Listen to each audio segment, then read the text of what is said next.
Good evening and welcome once again to Solutionary TV. I am your host, Dr. Tatiana, and we always want to remind you our purpose is to be here to educate you about pertinent global issues outside the mainstream narrative, while presenting guests that are involved in solutionary innovations, practices, and inventive strategies for our transitioning society. And in harmony with that, tonight I'd like to introduce our guest, Karen Fritz. Let me tell you a little bit about Karen. Karen is the author and best-selling author, by the way, of Purpositivity, the Feminine Face of Productivity, Time, Team, and Tech. She takes a stand for the sustainable success of the vision and the visionary in using business as a force for good. After graduating from corporate management decades ago, Karen has run successfully 7-figure entrepreneurial ventures while being hired to teach on 5 continents. With her unbridled exuberance about integrating diverse degrees and certifications in tech and psych, quantum physics and cultural anthropology, business and ancient wisdom, we bring Karen and her higher clarity to accelerate in business, impact, and income. Welcome, Karen. It's a pleasure having you here. Thank you so much. I'm really happy to be here with you. We are excited to have you talk to us as you are, from all that I understand, an expert in having taken a life that was driven towards a career in corporate, having been very successful and reaching various stations within the corporate model in Hewlett-Packard, if I'm correct, and having the opportunity to really do an about face at a certain point long before we experienced some of the corporate drain off that many of us have witnessed over the years and the downsizing and the minimization of positions. But you had a vision, you almost forecasted rather intuitively that times were changing and that perhaps your role in corporate and your satisfaction in those roles was dwindling somewhat. Something more was calling to you. Can you tell us a little bit about how that integration and that transition took place? Oh, yeah. I think there was a time when we were all taught that the way to make the American dream, to have that stability, to have that wealth and so on, was to go through college, work for a good company, and be a lifer. Yes. So that's what I did, right? I was really good in school, got all the good grades, got into the good college, studied, got the good job offer, went into corporate, worked a lot, and then got promoted, and suddenly realized, there came the day that I looked at my boss's job and thought, I do not want that. Yes. Right? Exactly. And I realized that a lot of the gifts that they were asking me to bring forward in terms of intuiting what the next strategy should be, what products would do well. And, my approach was I would clear all the furniture out of my cubicle because it was cubicle land. And I would sit on the floor with a flip chart and colored pens and draw circles and arrows. Phenomenal. Until there was a strategy. Yeah. It was very intuitive. And then when I would present it to upper management, they would say, how did you derive that? Right. They weren't interested in how I did the competitive analysis and proved that it would make money. They weren't interested in how, it advanced our status and our influence in the market. When I told them I didn't derive it, I simply arrived at it, they would flush it. Mm-hmm. Mm-hmm. And so the intuitive gifts, the feminine approach, and so on, just like it was, they couldn't hear it at all. Mm-hmm. Mm-hmm. And when they very first time offered to have one of the severance packages, and it was the first time they'd ever offered it to management. Right. So I looked at it and I thought, I don't want my boss's job. This is killing me to try and compress myself into this corporate persona. Mm-hmm. I'm out of here. Right. And, I took off from there and never missed it at all. Mm-hmm. I did my own businesses for a while. I did some freelance consulting back to corporate for a while. Now I do more helping other people to get their businesses going, Mm-hmm. in addition to running mine. And quite frankly, I'm just so much happier and so much better off than Right. I was in that well-structured environment. I mean, it's perfect for some people, but not for us creative hearts. Mm-hmm. Mm-hmm.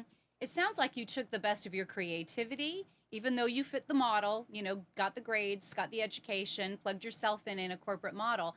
You never really lost your own natural creative zest or your own methods, your own road to your creative manifestation within corporate. I can imagine what it would be been look like walking past you at your cubicle and going, "That's her and her brilliance, and that's what we hired her for." But that really kept that aliveness within you to never really turn your back on what was giving you that juiciness in your creative process, whether it was in corporate or turning it around and plugging it in a contractual way, or perhaps even in an entrepreneurial way. Wouldn't you say? I would. And the truth is, even when I was working the extremely intellectual corporate world, on my evenings and weekends, I was off making things. My Mm-hmm. hands were hungry, and Mm-hmm. I was using my time, my free time, to be able to keep that muse awake and alive. Beautiful. Beautiful. Beautiful. Now we're talking about purpositivity. I really want to direct attention to this because what I'm hearing you say, and as you have shared it, coming on as a guest, is that when we're living a life of purpose, we are driven from a place that's really deeply internal. It's obviously a place where the passions can percolate, where again some of that intuitive creativity can zest from. How do you find working for purpose different than working for corporate now that you've made such a full transition? It the difference is it takes all of me, right? When I am on purpose, and I seek purpose as a qualitative, it's an experiential and expressive kind of quality that is my on purpose. Mm-hmm. But it can play out dozens of different ways. Mm-hmm. Mm-hmm. And what I'm doing as a business now, sure, that embodies my sense of purpose. Mm-hmm. And there could be something different a year from now. In corporate, it was much more trying to fit in to their already existing structure, Mm-hmm. and that sense of being contained and constrained, Mm-hmm. as opposed to the kind of container that's a crucible that lets me flourish, Right.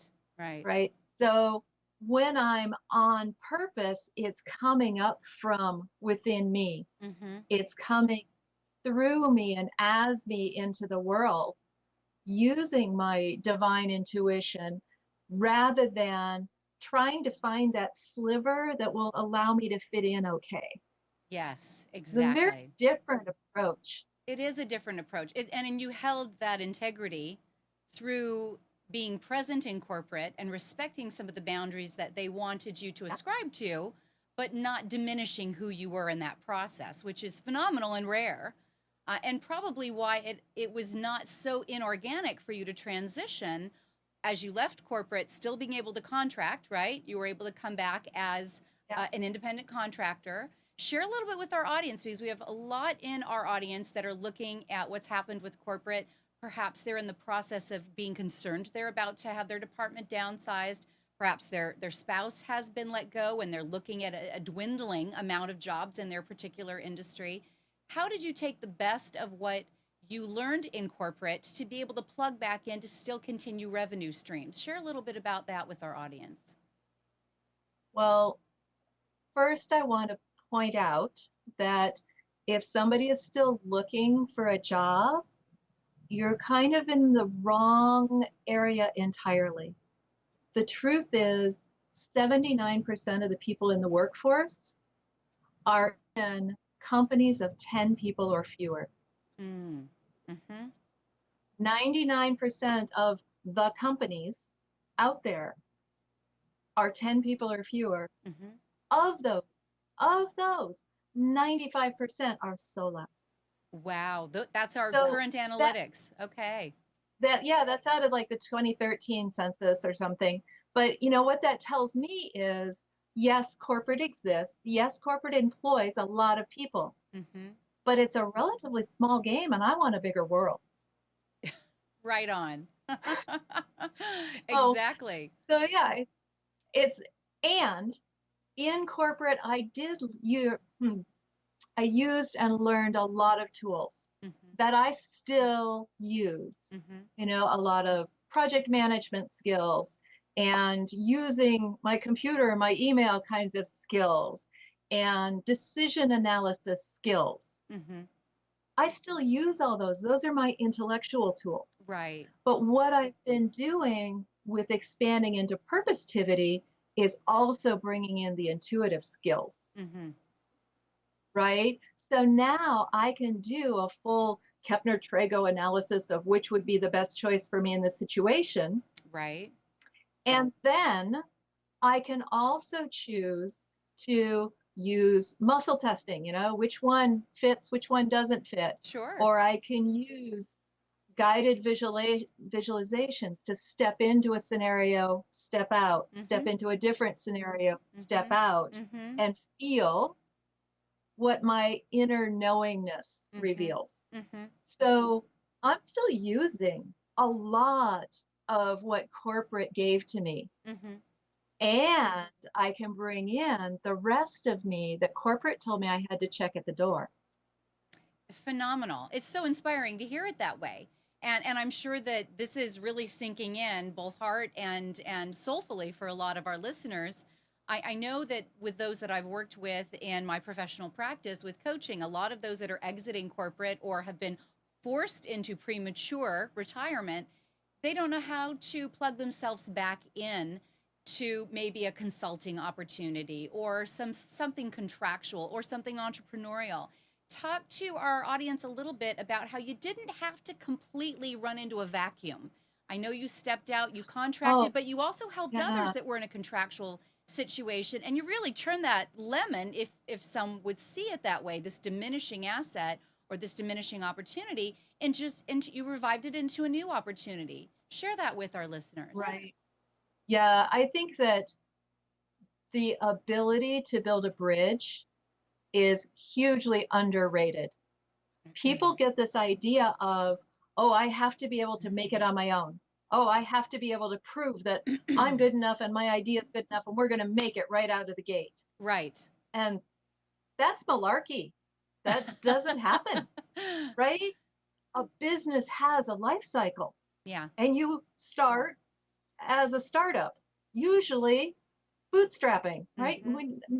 For a service business like what I run, you don't need business loans and all that kind of stuff. Right. So you don't need to be looking in that direction, but the bridge building is huge. So when I started, actually, I did my own business for about the first 5 years. Mm-hmm. And it wasn't until I got pregnant and said, I don't have the energy while I'm pregnant to go out and do the marketing and the promotion of my own business. I'm just going to contract. Mm-hmm. And so that's when I took on a contract to do writing and training development, Mm-hmm. right? Which to me was easy. It was a lower scale than what I had been when I left the corporation. Mm-hmm. But the truth is, I got to keep more of the money. So I was making more than my compatriots in the bank. Phenomenal. That's a I, tidbit a lot of people I would kept not that have guessed at. Uh-huh. Yeah. But when the company decided we don't want to have all of these contractors anymore. We Mm-hmm. want to have a vendor list, and you have to be on the approved vendor list. That's right. I was, oh my goodness, I didn't want to work for Volt. I'd gotten a taste of this being on my own, Mm-hmm. and really, at this point, I consider myself unemployable and certainly unmanageable. Right? You just don't even You're try. too self-managed to be managed from the top down, right? It's an integral Exactly. process for And you now. for me, that's self with a capital S. Yes. And that's what makes it worthwhile for me. So I looked at this impending doom, as you say, Mm-hmm. of they were going to go to approved vendors. And I looked around, and all the other independent folks, they didn't want to work for Volt either. Ah. So I held up my hand and I said, I'll be the front. Mm-hmm. No, I've never done this before. I'm sure I can figure it out. But you guys send me your hours. I'll hold the contract for all of us. Mm-hmm. And then I'll take a 5% uplift and pay everybody else and handle all the financing stuff. Which was so much less than what Volt would have taken. I mean, you just took a nibble Exactly. at it to incentivize it. So this was really a generous win-win, wasn't it, Karen? It was. And I took some research on my part because I had to go and find out, okay, if I take these people on as employees, Mm-hmm. it costs me 20% right off the top. I I can't see. do it for 5%. Mm-hmm. But if I take them on as 1099 subcontractors, Mm-hmm. it's nothing out of my pocket. I can do this for 5%, and they can keep 95% and handle their own taxes Wow. and benefits and so on. Phenomenal. I learned that much. Mm-hmm. It wasn't my background, but I can go out and learn that much. And I learned that before Google. So for maybe an hour, a few hours a month in billing and managing those contracts, you created a secondary income stream for you, didn't you? At that time. I did. Uh-huh. Yeah. Well, for a long time, it was actually my primary income, and Phenomenal. it was more than enough. So that was, yeah, that was sweet. And it still runs, right? Mm-hmm. That one still runs. I still do that, as you say, 3 or 4 hours a month. Yes. Great. Yeah. A brand new income stream. And had you never walked off to the edge of that cliff and considered all the potential, you wouldn't even have realized that you were creating wins for others in their exit strategy or in their forced Exactly. reevaluation of their career path, right? A lot of people don't ask to Right. go to contract. I know that quite a few corporations since that time, and we're dealing in decades now, are forcing employees to leave because it's easier to hold on to them on a contractual basis than it is to bring them on full time and take care of benefits, etc. Correct? Yeah. So Right. what a marvelous win across the board. I'm really excited that you shared that story. And as you're talking about your creative process and not having to leave any of that behind, what would you say is the mission of your business now? Now that you get to direct others that are coming into their own entrepreneurial prowess and those that are innovating, really edgy new ideas, how are you bringing your purpose into your business in supplying that additional win? I know deeply because I've done a lot of work in the Divine Navigation Program and so on. Mm-hmm. My purpose is to activate somebody's unique expression. Mm-hmm. Well, that can show up in a lot of ways. Mm-hmm. My favorite playground is business. Mm-hmm. It's as though I'm an artist and business is my canvas. Mm-hmm. What can I make here? How can this be created there? And so what I look to do is to really serve a consciously evolving economy, Mm-hmm. to serve where it's going to provide and innovate sustainable solutions, where business itself actually brings more joy and passion and aliveness Mm-hmm. into the world. Mm-hmm. That's where I get to make my difference. And I realize I'm here to actually serve people who are not like me. Mm-hmm. I am by nature a geek. I'm a geek on many fronts. I like a lot of things. I'm fascinated easily. Mm-hmm. And I'm pretty introverted. I love my alone time. Uh-huh. So I'm here to provide that background to the creatives and the heart-based businesses so that they can go out and love on hundreds of people. Mm-hmm. Mm-hmm. See, that way I look at it and I say, I can see a particular flow from I'm helping this coach to figure out how to file her email because she's not a geek. Mm-hmm. And that sets her free to serve more clients. And that means there are more people out doing good in the world. And that means there is more joy, passion, and aliveness happening. Yes. From my little tiny thing that I'm doing, I can draw that line very intentionally. Yes. And that's a lot of what I talk about in purpositivity. Yes. Is knowing how to filter out the clutter of activity. Yes. And only engage in the ones that are going to be on purpose. Beautiful. Because then you don't need motivation. It's coming from inspiration. Oh, yes. Yes. Internal excitement that's really raw and authentic, and you don't have to keep turning the gears up every single day through any kind of a forced mechanism. It just really flows, doesn't it? Now, I know that you've got a real big background in integrity in business across the board, and we've talked in the past a little bit about your involvement in conscious capitalism. And conscious capitalism, we know, was, I believe, really founded by John Mackey as Whole Foods was developing from the co-op into this enormous, enormous corporate conglomerate that it's become. But let's talk about how you're applying the concepts of conscious capitalism, where that purpose and that mission statement and bringing all of you to corporate and creating wins for others. Let's talk about that a little bit and how that's been present in your own business model.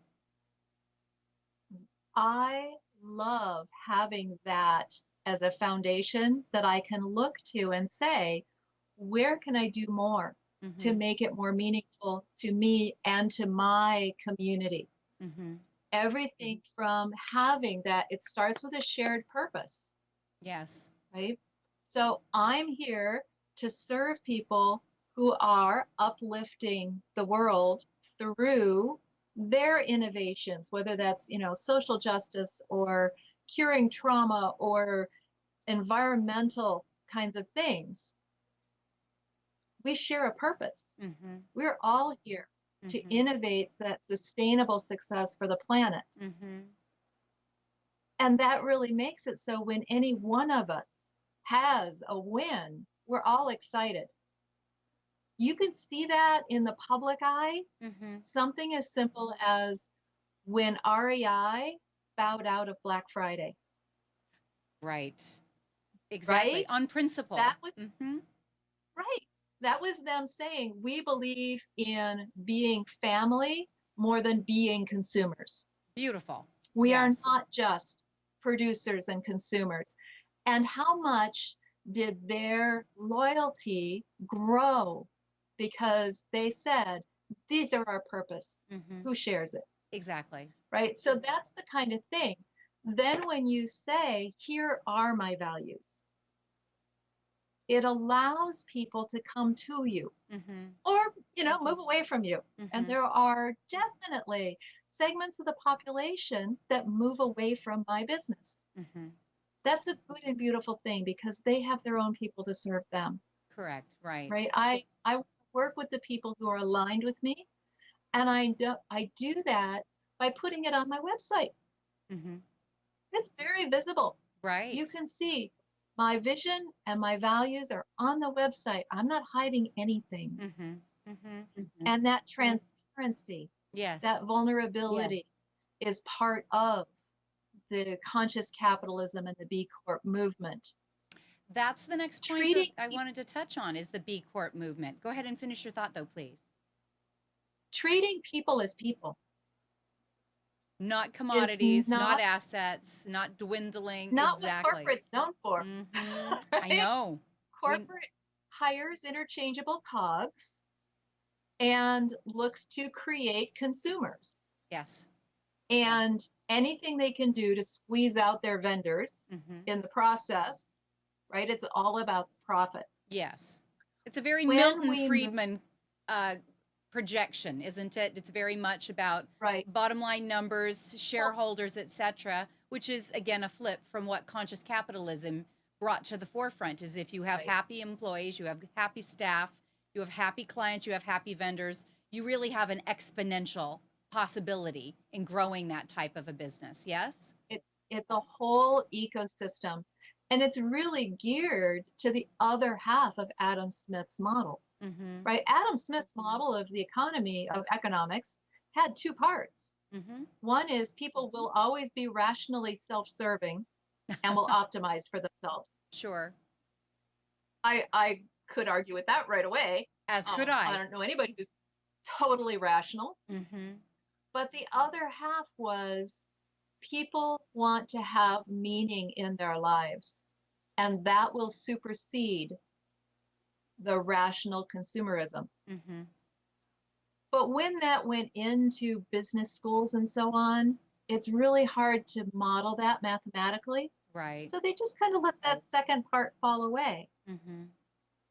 When we bring that second and greater part back to our business and our whole lives, but Mm-hmm. the way we show up in our business Mm-hmm. based on what we value, who we value, how we want to create meaning for ourselves and our world, Right. that's where we certainly can gather and attract the people who are like-minded and Mm-hmm. also looking to create a cohesive community Right. around the economy and uplift it for everyone. Exactly. You're talking about such a spatial concept, really planetary transformation. And I do want to jump to talk a little bit about a B corporation. You know, many that are familiar with having been part of big corporate knows that those are generally C corps, maybe S corps from time to time. And those that have branched away and tried to create their own sole proprietorship or maybe an LLC didn't necessarily know that there has been a new there's a new corp in town, and it does hold a little bit more of that conscious capitalism. Let's talk a little bit about the B Corps and the business as a force for good at a micro business level. Share a little bit more about that. Right.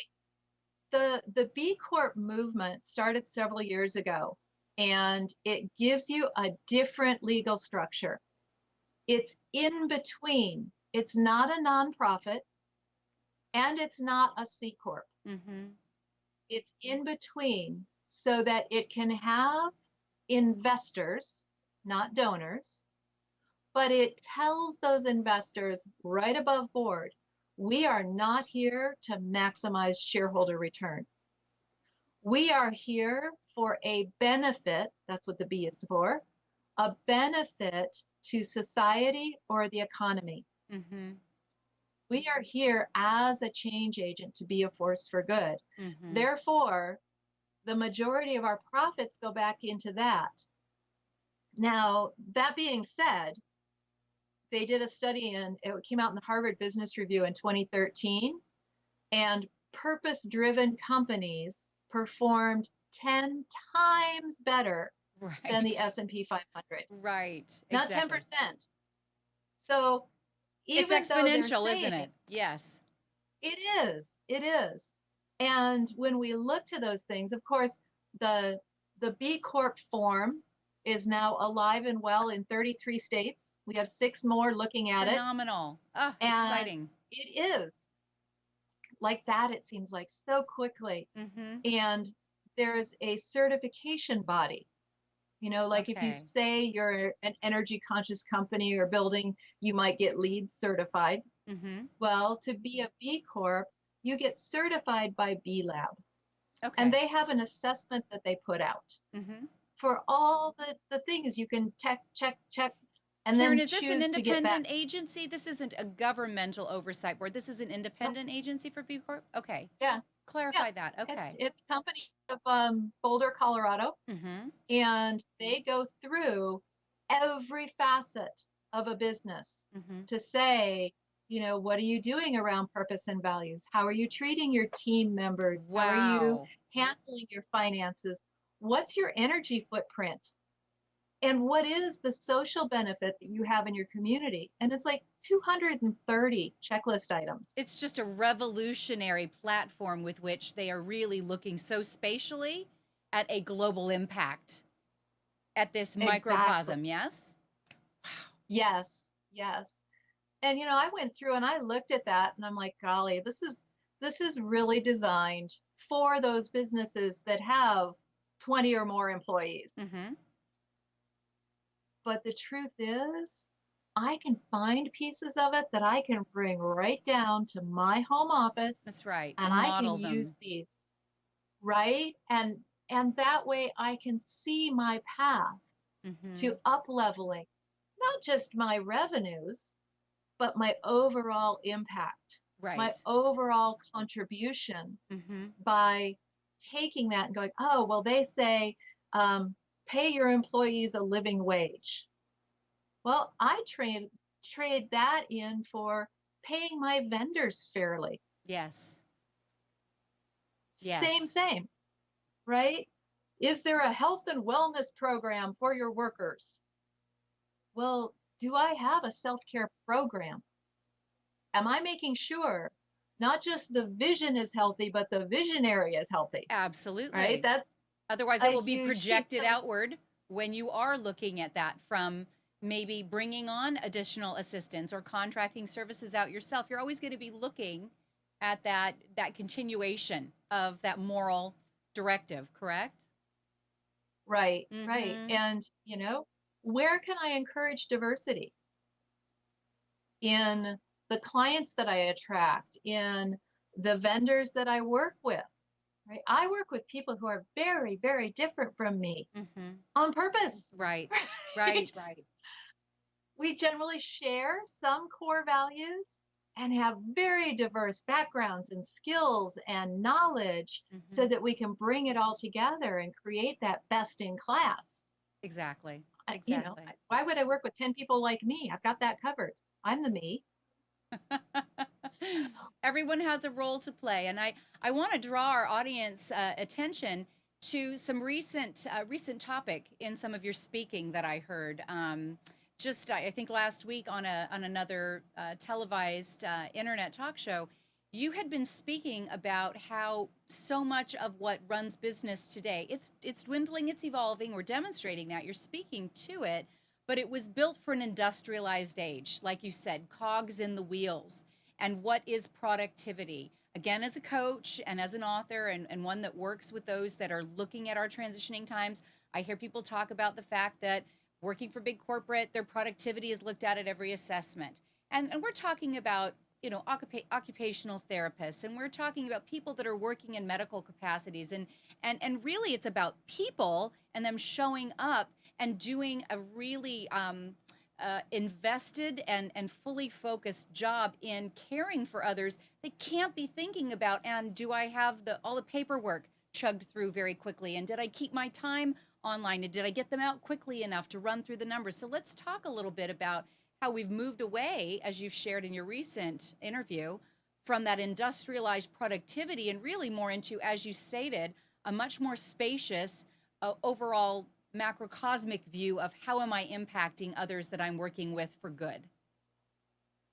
Right, right. And I think that's one of the freedoms that I see in fundamentally, I participate in a parallel economy.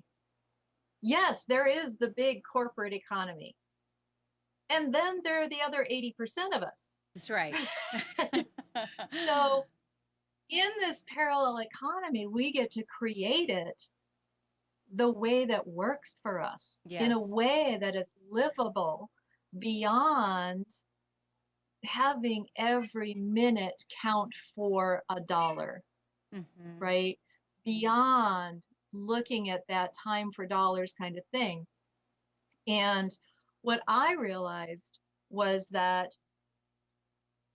there's a huge misinterpretation in the corporate world that says the only definition of progress is continuous growth, Mm-hmm. Right. right? Right. And that needs to be Well, examined heavily because on its face, in it shouldn't be swallowed.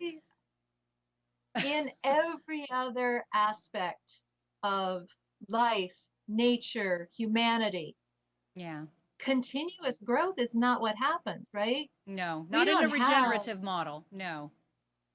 summer doesn't come and then keep getting more and more and more summer, right? Yes. It cycles back around Mm-hmm. into fall and winter and spring. Mm-hmm. It's cyclical. Yes. And morning doesn't come and then keep getting more and more and more day. Mm-hmm.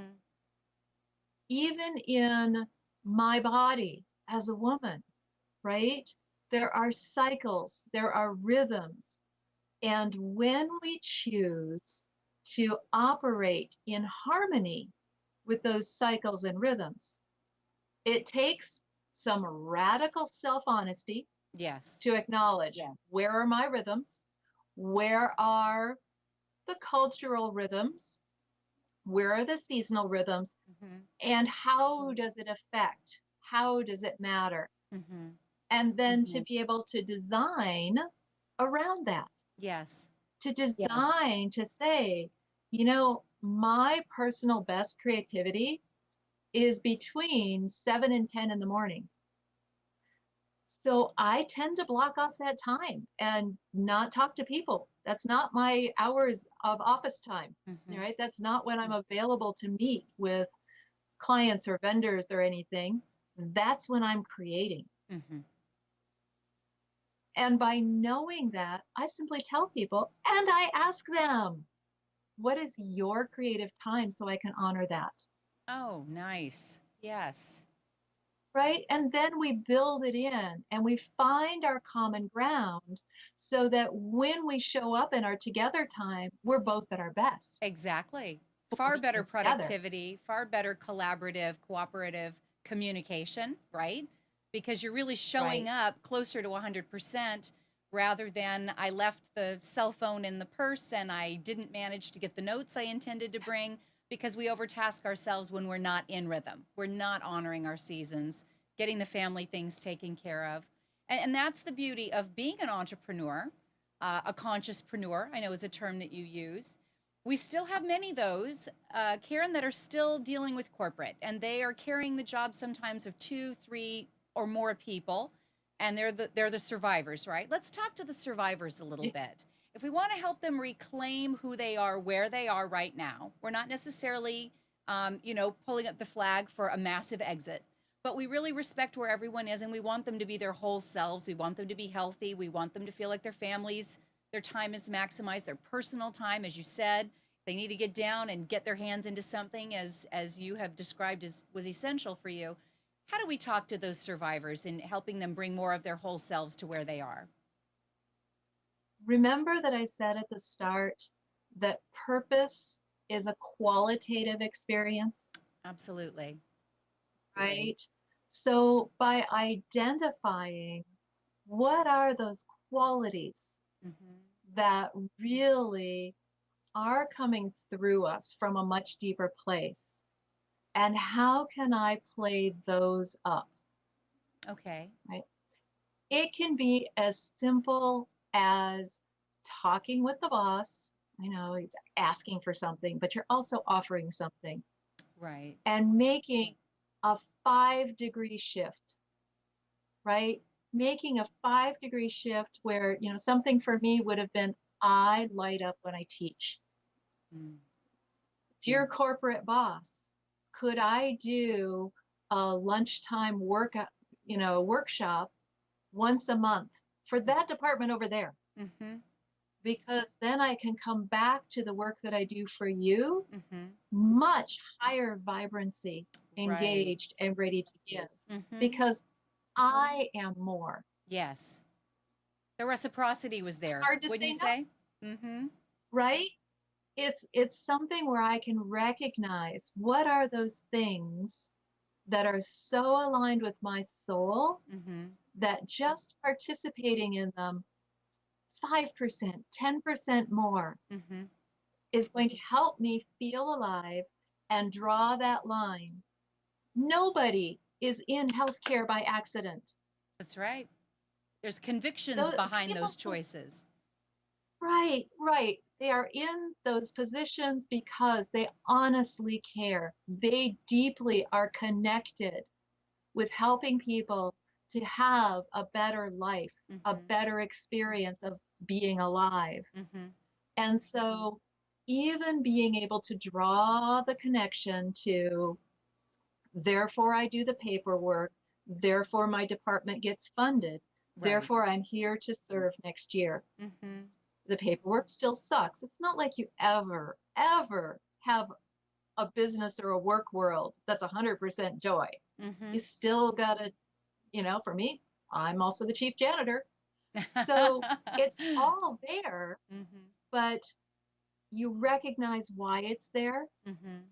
And sometimes the suckness passes, Mm-hmm. as opposed to then carrying that home and bitching about it and whining and complaining and saying, I had to do all these things that Right. weren't aligned. Maybe they were, Mm-hmm. It's right? really an So there's, attitudinal shift, isn't it, Karen? You're plugging yourself and to in. asking, Okay. Plugging yourself right? in Where can I where you shift? are a little bit more, asking for a greater bandwidth of creativity and ingenuity to bring more of yourself into that environment so you get fed, because it really is about the law of Yes, reciprocity. If you go to work and you're dreading it every day, it is a depletive nature to your system. It's impossible for it right. not to be. We are all vibrational beings. We're all experiencing resonance or lack thereof. So we're even bringing that to work and we're draining off of others. You're walking around like a human vampire when you're really that dismal in that environment. So I'm hearing you say, bring more of yourself, find ways to demonstrate some of your other talents, your skills, your offerings, and then work on that attitudinal shift where you are as well, so that you recognize how many areas that maybe were not your favorite tasks, if you will, or projects, you can bring more grace to, perhaps. Yep. Okay. Yeah. And I think when you're in a structured environment like that, a structured environment is a beautiful container for somebody whose personality style desires that structure. Mm-hmm. It's not wrong. Chances are the gal at the next desk or the gal out in the other office might like those things you hate and hate those things you like. So sometimes you can work with your coworkers Mm-hmm. to choose to redistribute. Mm-hmm. You know, I like the pink jelly beans, you like the yellow jelly beans. Mm-hmm. We could do something here. That's right. Various zones of genius being more aligned with those that have the skill sets and the tendencies to shine in those Right, zones. Yes? Okay. right. And see, that's where, to me, there's my zone of genius. There's that thing that just happens for me, and I'm brilliant at it, and people love it. Mm-hmm. Beyond that, there's a zone of grace. There's a zone of things that I happen to be able to do, but really aren't mine to do. Mm-hmm. Right. And I can go out there and I can play and it's not so bad. Beyond that is my zone of growth.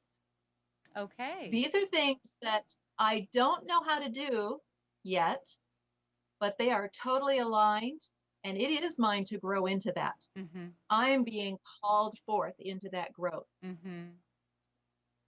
And then beyond that is the zone of grunge.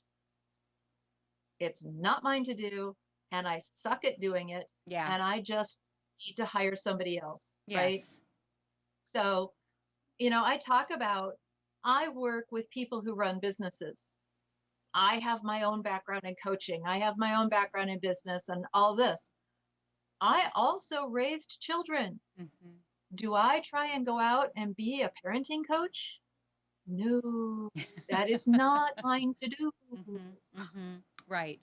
Right. So you not only know where your skills are and your passions are, and certainly your experience, but it's also really, where do you want to put your greatest gifts in service, in entrepreneurship, out there in a way that is creating reciprocity for you. And right now, a Right, parenting coach is not going to do it for you, and it's okay that that's someone else's gig, right, right? You know, right. we can talk so much, and we have, about those that may feel that they are being kind of slowly weeded out of corporate, and that's going to continue for quite a period of time. At least that appears to be the trajectory. We're hearing from really big minds like Elon Musk and Stephen Hawking, and I believe Bill Gates has spoken to this. Many have on the really global stage, in areas of mass business. What is going to happen as robotics? We already know this took place in the textile industry and in the automobile industry. But as we move through robotics into really advanced AI, and we are in AI, we are in the era, it's taking place. We've been told anywhere from 50 to 75% eventually, between now and up to 20, 25 years, these jobs are going to be replaced. So many jobs are replaceable. And I know that we don't want to come from fear. We're not about fear mongering. We're about being real, paying attention, knowing what news is there that maybe is not quite there in that mainstream narrative, but that we need to be aware of. How would you tell our listeners to take that from a forecasting perspective and really go back and take a look at self evaluation, self reflection? Am I really doing my passion to begin with? Can I see myself plugging this in 15, 20 years from now? How would I advise my children going through college in their junior year? Let's just kind of back up a little bit. You are a mother, you've been in corporate, you've been a multipreneur. What would you tell those that are looking at what's coming down the pike to really get authentic with themselves? Find what you love. Don't expect it to pay your mortgage, Wow. right? Mm-hmm. To me, I look at it and I'm very clear. I mean, I also happen to love knitting, but I'm not going to expect that to pay my mortgage. Okay, so it's one thing to know where your passions lie and what is aligned for you. Mm-hmm. To try to guess or predict what I will be doing 20 years from now would be absurd. I will be doing something that has to do with activating people's unique expression. Mm-hmm. Yes. That I know. But beyond that, what it'll look like on the outside, Mm-hmm. I would be telling our youngers learn how to learn how to pivot, learn how to be transparent and vulnerable Mm-hmm. because you will be pivoting. Mm-hmm. The truth is, it's your life. You can't get it wrong. But the other truth is, you are constantly evolving. The world is constantly evolving. Everything evolves.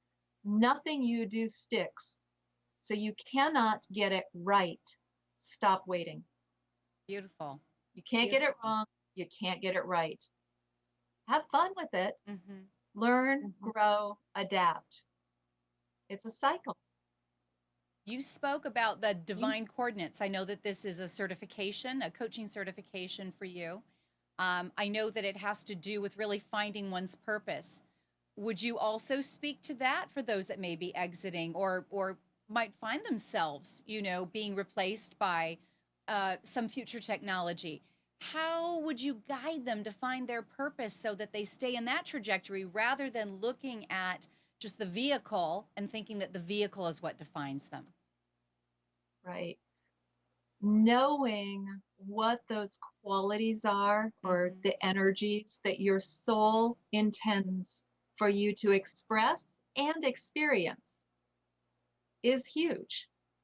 Divine coordinates and divine navigation happen to be the most succinct way I found to do that Mm-hmm. because it maps to the head, the heart, the body, and the soul, Mm-hmm. and knowing how those come into coherence. So they're Right. all working together instead of like this, right? Mm-hmm. Mm-hmm. So something like that really allows you to know what is aligned. And it teaches that sensing of, is this mine or not mine? Mm-hmm. Am I functioning at my personal highest level of consciousness, of development, however you want to say it? Right. Am I am I fully present with this? Or is some part of me still hiding back in conditioning? Remember, in corporate, professional development is usually learning about how to hide yourself, how to wear the mask better, Mm-hmm. right? So from school, religion, corporate, all of it, has tried to diminish our shining. To learn to open that up and go ahead and shine is an evolutionary process. Right. More and more of us can Mm-hmm. come through. And each time we up level from the inside out, more possibilities open to us. Right. That waking up, though, That's Karen, is a challenge for a lot of people because, again, to try to fit into that mold that we have been driven into when we're talking about corporate in particular, we want to not make ourselves visible at inopportune moments. We don't want to show too much vulnerability or too much humanness. I've had clients and colleagues that don't breathe properly anymore and they've got issues with their extremities. Their blood can't flow, their oxygen can't flow to their feet, to their fingertips. They get brain fog because they've been sitting in so many board meetings one after the other, shallow breathing so as to not draw too much inadvertent attention. Or they've been holding their, forgive me for saying, their bowels or their bladders for so many years.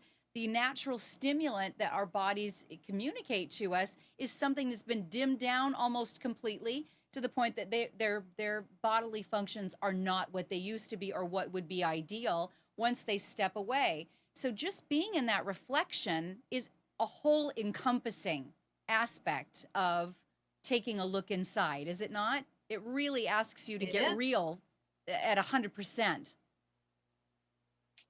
What else do you want? No I mean, compromises. who wants to go around living 10% of their life?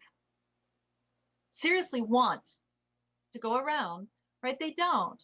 You say that waking up is difficult. I would posit that the opposite is much more difficult, Mm-hmm.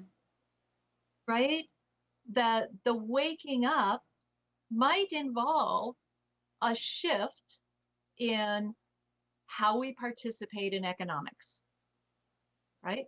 A Mm-hmm. different job, become an entrepreneur. Entrepreneurship's not for everybody. But when it is for somebody, trying to stay in that seat in the boardroom and do all the diminishment that that requires Mm-hmm. is slow death. Mm-hmm. Right? Now, there are some people in those boardrooms who know they are already there to make a difference. That is their work.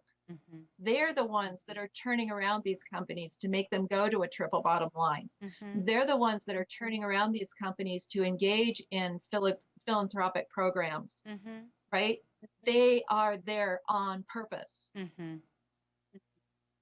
And there are an awful lot of people who are just trying to play along Mm-hmm. because they're seeking the approval that will allow them to stay in a position that's not serving them or the planet. Right, right. Because there's always that fear. That's the survival instinct that we want to be able to take care of our families. As you said, knitting may not necessarily pay your mortgage. So I'm willing to take this job that really is not my niche. It's not my best fit. It keeps me up nights. It takes me away from, getting my children prepared for bed. And we're looking at bringing this old model of corporate, this old model of kind of the Milton Friedman. It's about all about the money and, like you said, endless growth, commodification, seeing one another through an HR perspective of talent and assets. Let's just humanize this whole thing and let's just get back to I'm an individual in my body, as you stated. I need to be self reflective on all levels about my purpose, about my health, about my sustainability, and my regenerative ability. And I'm here to enjoy whatever it is that I'm involved in from that purpose rather than from that title, that designation, that vehicle. That's really what Right, it's about, right. isn't it, Karen? It is. It is. I know the golden handcuffs. I've worn them. Mm-hmm. I had the stock options and all the, that kind of stuff that they award for your achievement and so on. And those golden handcuffs will rub you raw. Mm-hmm. The truth is, sometimes money costs too much. Mm-hmm. There is a basic level that one needs for survival. And there's a little bit more for comfort and fun. But this concept that's been promulgated through the society that we all should want to be multimillionaires and so on, Right. it doesn't necessarily ring true. No, it doesn't. No. So, how about coming back and saying, what is it that I do want? Mm-hmm. I want to make a difference. I want to have enough. I want to have some fun. Mm-hmm. I want some freedom, right? So, there are specific things that we can come back to in addition to dollars. I'm Exactly. not going to say instead of, that's silly. Mm-hmm. I'm also in business, and business is about making money. I like At making this money. time, we're still working with greenbacks and currency, correct? Ones and Right, zeros. right. Mm-hmm. And I know what it is that I need. That's probably a key for a lot of people. I meet so many people that don't actually know what their monthly expenses are. Uh-huh. So, know what you actually need, because then you can see how many degrees of freedom you have in between. Right. Right. Right. So Yeah. as we're kind of coming full circle and bringing it back to how we're having a difference, not only for ourselves, claiming our own energy, but also talking about what's already been done. We really do have a conscious capitalistic model. We can work from that. We can even bring inside Ah, the system more consciousness through energy leadership, awareness, how we run our example. That is a beautiful understanding. B corporations, they're here, they're growing, they're making a difference. Let's talk a little bit about your book and about your coaching practice. How do our clients find out a little bit more about you? How do they find out about purpositivity? Give them some information on that, please. oh, it's pretty straightforward. Purpositivity.com, Mm-hmm. right? And my website is Mm-hmm. purposedrivenprocess.com, Mm-hmm. because basically what I do is to work with these heart-centered and creative people who've gone into entrepreneurship to say, what are the systems and processes that are going to support you? Mm-hmm. Communicate them with circles and arrows and diagrams very visually, Mm-hmm. so they can see how all their pieces fit together, Right. and then actually build out all the tech, all the back office stuff, the mechanics, so that they are free to go out and give their gift to the world, Okay. which would be pretty much my agenda, right? Exactly. And for those that are maybe not quite sure that they're ready for the plug and play, let's talk about your other book, because you had to really do some reflection. There was some travel, there was some foreign travel, there was a lot of internal work that you did, and you're the author of another book. Please tell our audience about your other book that has more to do with that internal as well as externalized adventure. Wow, yes, my other book is The Art of Adventure, Yes. and it uses my motorcycle touring on my own to really show the hero's journey of Mm-hmm. bringing more adventure into our lives, Mm-hmm. to recognize where the edges are, where the risks are, Mm-hmm. and to be willing to take those leaps. That's right. And sometimes it works out great. Sometimes the motorcycle falls over. I will say that's a huge thing that I learned Uh-huh. in the adventure motorcycle community. You don't hide your failures. Man, when you go down, the first thing you do is Mm-hmm. pull out that cell phone and take a picture Mm-hmm. to prove I was living at my edge, Yes. Yes. right? It's Yeah. all about being fully alive Mm-hmm. and recognizing what it is to bring that level of joy and passion to each moment and each area of your life: Exactly. business, marriage, parenting, health, all of it. Mm-hmm. Mm-hmm. Living fully, really, really living in the fullest expression of yourself. That's what it's about. It doesn't matter whether you're in corporate, it doesn't matter how you show up in terms of your designation in the world around bringing in revenue, bringing in sustenance. Really, are you showing up fully as yourself first? Are you coming from a place of purpose, coming from a place of reflection, and living a life that is worthy of telling in your own art of adventure? Karen, it has been such a pleasure having you here with us this evening. I really think that you drive home the example of that living on purpose and coming from a place that is not stuck in one title or one way of being, but really always reinventing oneself. And I hope that our audience does go ahead and take a look at your site, read some of your books. And I just want to bring back to our audience, we're here talking about transitioning times. We are in them. They're not going to stop. They're just accelerating. And we hope that we are able to bring that content to you tonight. Remember, you are the solution.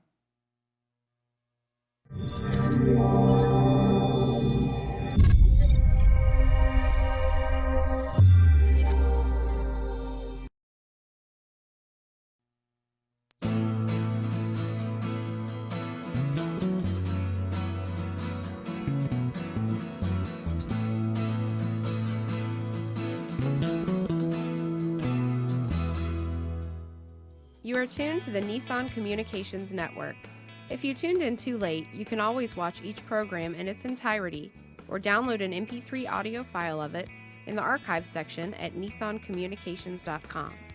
Don't forget to subscribe to our YouTube channel, follow us on Twitter, and like us on Facebook. Sponsored by Telestream's Wirecast software, StreamingGear.com, Carolina Apparel, and DeltaForce.net.